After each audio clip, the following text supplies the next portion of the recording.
तर मीरा भाईंदरमध्ये भाजपचा एमआयएमला पाठिंबा असं राऊतांनी म्हटलंय। अंबरनाथमध्ये भाजप आणि काँग्रेस एकत्र आलेत असं देखील संजय राऊत म्हणतात। तर अंबरनाथमधील स्थानिक परिस्थिती जाणून घेईन असं बावनकुळेंनी स्पष्ट केलंय। अंबरनाथमध्ये काय चर्चा होऊन निर्णय झालाय हे तपासू असंही बावनकुळे म्हणतात। मध्ये भारतीय जनता पक्षानं एमआयएमला पाठिंबा दिलाय।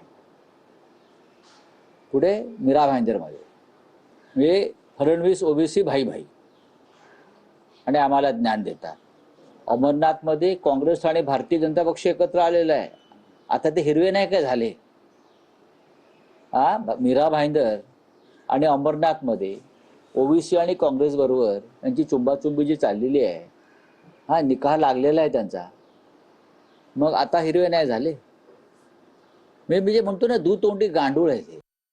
अजून तपासलं नाही आहे। मला तपासावं लागेल की अंबरनाथमध्ये काय परिस्थिती आहे, तिथली स्थानिक परिस्थिती काय, यावर काय चर्चा झाली असेल, काय निर्णय झाला असेल, पण नक्की मी तपासून घेईल आणि यावर मग मला आपलं त्या ठिकाणी मांडता येईल।